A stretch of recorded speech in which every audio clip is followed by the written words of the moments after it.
Hello বন্ধুরা, আমি তোমাদের বন্ধু অমিত কুমার সরকার। আর একটা ভিডিও নিয়ে এসেছি।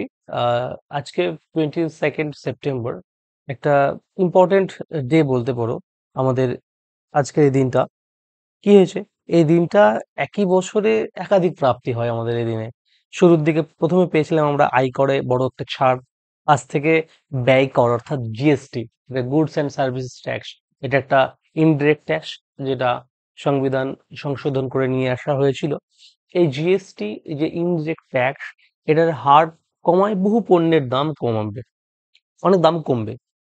তার উপর ইতিমধ্যেই সুদ 100 বেসিস পয়েন্ট কমিয়েছে রিজার্ভ ব্যাংক। ফলে ব্যাংকগুলো কি বাড়ি গাড়ি সহ বিভিন্ন ঋণে তার হার ছেড়েছে।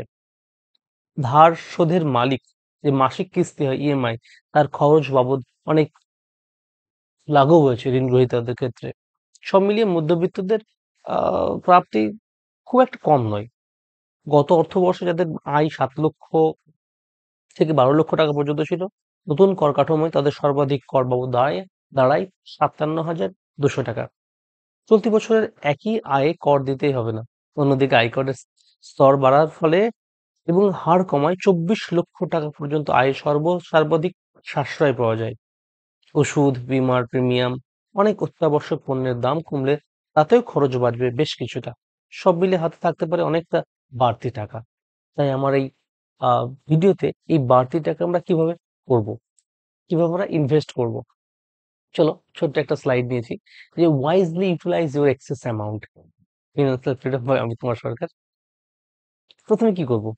আমাদের 1 নম্বরে যত রকমের এক্সিস্টিং লোন রয়েছে, অর্থাৎ কোনো কারো বোনের বিয়ে, কারো দিদির বিয়ে, বা কারো পারিবারিক বাড়ি ঘর করতে কোনো হোম লোন নিতে হয়েছে, বা কোনো গ্রামের কারো কাছ থেকে সুদে টাকা নিতে হয়েছে, বন্ধুদের কাছ থেকে নিতে হয়েছে, ইত্যাদি যত রকমের এক্সিস্টিং লোন রয়েছে, সেগুলো আমরা ক্লিয়ার করব।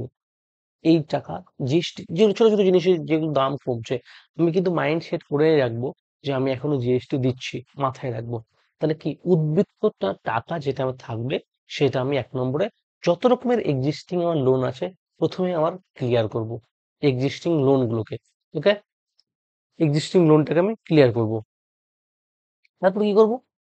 নিজেকে সিকিউর করব health insurance and life insurance নিয়ে। খুব একটা ইন্টারেস্টিং খবর হয়েছে যে, জানো, জিএসটি 22 তারিখ থেকে, অর্থাৎ আজকে থেকে যত রকম ইন্স্যুরেন্সে কোনো জিএসটি লাগছে না। ওকে, তাহলে জিএসটি যখন নীল হয়ে গেল, তখন আমি সেই টাকাটা আমার শরীরের জন্য, আমার পরিবারের কথা ভেবে, আমার বাবা মা, আমার স্ত্রী, আমার ছেলে মেয়ের কথা ভেবে আমি একটা ইন্স্যুরেন্স নেবো, হেলথ ইন্স্যুরেন্স এবং লাইফ ইন্স্যুরেন্স। দেখবা 500 500 টাকা করে 1000 টাকায় হেলথ এবং টার্ম ইন্স্যুরেন্স হয়ে যাচ্ছে। কারণ খোদা খাস্তা ভগবান যদি না করেন, উপর আল্লাহ যদি না করেন, আল্লাহ যদি না কিছু করেন, মানে ভালো, যদি কিছু হয়ে যায় পথে বসে যাবে, তার থেকে নিজেকে সিকিউর করার জন্য এই দুটো ইম্পর্টেন্ট। তারপরে আসবো ক্রিয়েট ওয়েলথ। তাহলে যত এক্সিস্টিং লোন শোধ হয়ে গেল, হেলথ ইন্স্যুরেন্স, টার্ম ইন্স্যুরেন্স নেওয়া হয়ে গেল, এবার আমরা ওয়েলথ ক্রিয়েটে যাব।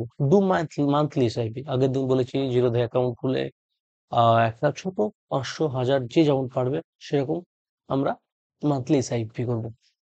4 নম্বরে ওয়ান্টসটা আমরা রেখেছি। আমরা যদি সারা জীবন কষ্টই করে যাই, নিজেকে রিওয়ার্ড কখন দেবো? এই বিগ বিলিয়ন চলছে, অ্যামাজন প্রাইম সেল চলছে। যদি আমার সত্যি কোনো কিছু প্রয়োজন থাকে, ওয়ান্টস থাকে, মোবাইল বলো, ল্যাপটপ বলো, কোনো টেলিভিশন যদি বলো, সেক্ষেত্রে আমরা নিতে পারি নিজেকে। কারণ দাঁত থাকতে তাদের মনও বুঝতে হবে। অর্থাৎ আমার টাকা, আমি এত ব্যাংকে 1 কোটি টাকা পড়ে আছে, অথচ আমার একটা পেয়ারা খাওয়ার শক্তি নেই, বা আমার আপেল খাওয়ার শক্তি নেই, তাহলে সেটা তো হবে না।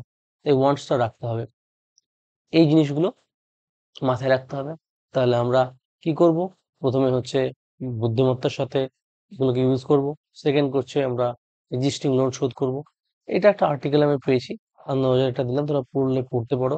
এই কাটিংটা আমি দিয়ে রাখলাম, যে উদ্বৃত্ত টাকা কিভাবে আমরা ভেবেচিন্তে খরচ করব, এখানে দেওয়া আছে। থ্যাংক ইউ বন্ধুরা, ভালো থেকো।